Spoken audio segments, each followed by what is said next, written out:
What up, gang of Lane, Carolina Jackpot time coming at you this Saturday afternoon. It also means it's December 31st, 2022, the last day of what has been, I guess, a banner year. So I hope you guys celebrate responsibly this evening. If you go out somewhere, don't be getting drunk and driving all over creation. Get drunk at home and then kind of stay there. Anyway, last night, Orange Bowl is what I want to talk about. Before we get to talk about that, yes, I'm driving around with boxes in my truck. I got boxes for work, so that's what that is. I know I'm going to get a couple of dumb questions in the comment section. What kind of boxes do you have? Why do you have boxes in the truck?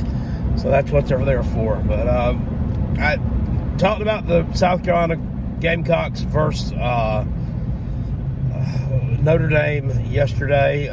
Did a little video on that last night. And, it's the same old shit every time South Carolina loses.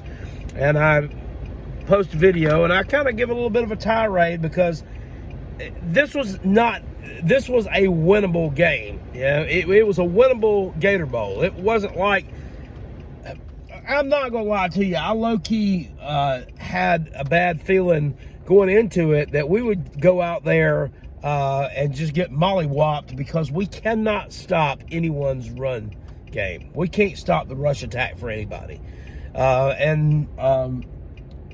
South Carolina did that to a point yesterday, especially in the first half. In the second half, those interception returns for touchdowns, and that kind of masked the fact that Notre Dame was punching them in the mouth when they had the ball, when they were running it. I had no idea they had 200 and something yards on the ground to South Carolina's paltry 12 or whatever it was. But I wasn't surprised that we had such a low number. I was surprised that theirs was so high.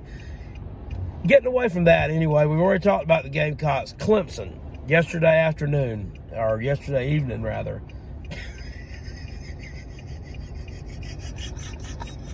I haven't gotten on here and given them a hard time. I actually went to sleep on their ball game last night. I don't know, and you know how I am. I'm a Gamecock man. I'm a Clemson hater, and I don't often just go to sleep on their games or not watch them, especially if they're not playing when we are. Because here. And you'll get it from Clemson. Rip free, went free. I mean, we went free in your head. We went free. No, we're not. You're not rip free. You're our rivals. You're our rivals. So I'm going to watch you. I'm going to see what you're doing. I'm going to see what your strengths are, what your weaknesses are, who's exploiting you, who ain't, and what you can give me that will provide me some laughter and damn entertainment. And last night, you did a lot of that. And then when I rewatched the highlights of it, I was like, my God. I mean, what? If you're a Clemson fan right now, and if you can sit here and tell me that you're happy with the way that the program is going, or that you're satisfied with the way that program is going, you're lying. You're telling a bald-faced lie. If you can tell me that you're happy with the way that things are trending right now. 5 years ago, a little more than 5 years ago, Todd Ellis, Gamecock announcer, he said it prematurely. The Gamecocks are cycling in, and they're cycling out. Well, everybody laughed at him at the time because at the time it wasn't true, and he really shouldn't have said it. But it's kind of prophetic that he said it then, and now it's coming to pass. The Gamecocks lost yesterday, but they're still cycling in. Make no mistake about it. And I'm not saying, well, if we'd have had all our good players, we would have won that ball game, but if all we did, we would have won.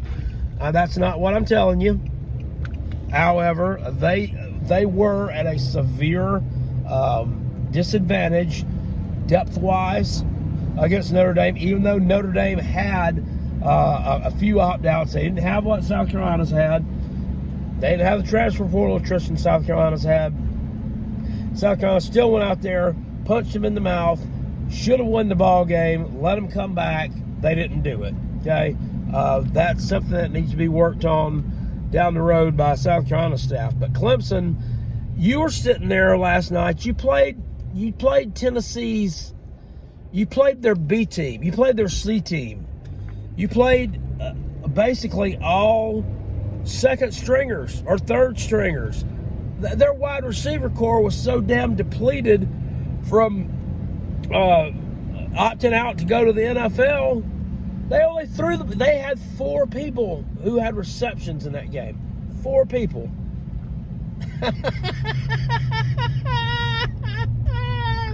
And the squirrel was on the loose last night. The squirrel was on the loose. My God, your defense, your secondary is bad. It's just bad. And I don't know what happened.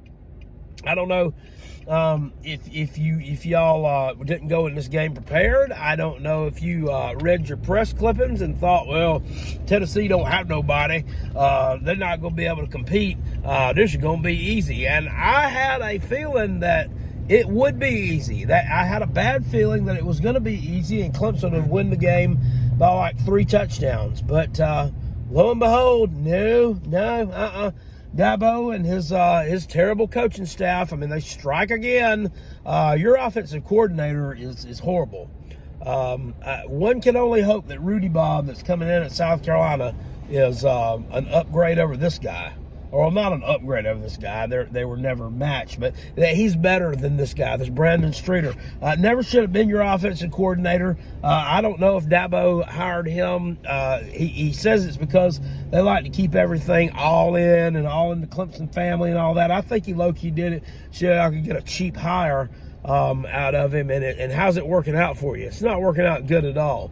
Him and the C.J. Spiller, and these guys are just they're not good coaches. They just aren't good coaches, and they're not going to take you where you need to be. I mean, you have the talent to be in the playoffs like you should be, but you've missed the playoffs 2 years in a row, and I, for one, don't see you getting back anytime soon. He talked about this Cade Klubnik like he was the second coming after the UNC game because he threw for 300 yards on a bunch of middle schoolers out there, and to that point, I still thought you would beat Tennessee because Tennessee had so much attrition. So much. I didn't think it was because of Cade Klubnik. I'm not sold on this guy. I don't think he's that good. He didn't do anything great this year at any other point in the season to make you think, oh, wow, he's great. No, he does it against UNC. All of a sudden, we're putting him up here in the 2023 Heisman race. Give me a break, man. Give me a break. This guy ain't no good. He's just another pretty boy with a high star ranking that's going to tank out, bottom out, not be developed at Clemson as a quarterback, and probably end up hitting the transfer portal at some point in his career, or just being a bust. So, it couldn't happen to a crappier fan base. Couldn't happen to a bunch more of mealy mouth, running your mouth all the time, sitting here making fun of South Carolina because we lost to Notre Dame, a team that absolutely went out there and stomped a mud hole in you and walked it dry. And South Carolina played them, should have actually beaten them. We should have beaten them when we were in position to beat them. When you were in position to beat them. At the opening kickoff, when the score was 0-0, that's when you're in position to beat him. After that, you weren't. So I hope nothing but heartache for you this off season. Just a crappy program, crappy fan base, and that's about all I got to say about it. I thoroughly enjoyed the fact that you went out there last night against what should have been an inferior team, and you absolutely doo-dooed down the back of both thighs. That was just great. I'll see you guys later. Appreciate it. Peace, and I'm out. And go Gamecocks. Woo! I said, woo!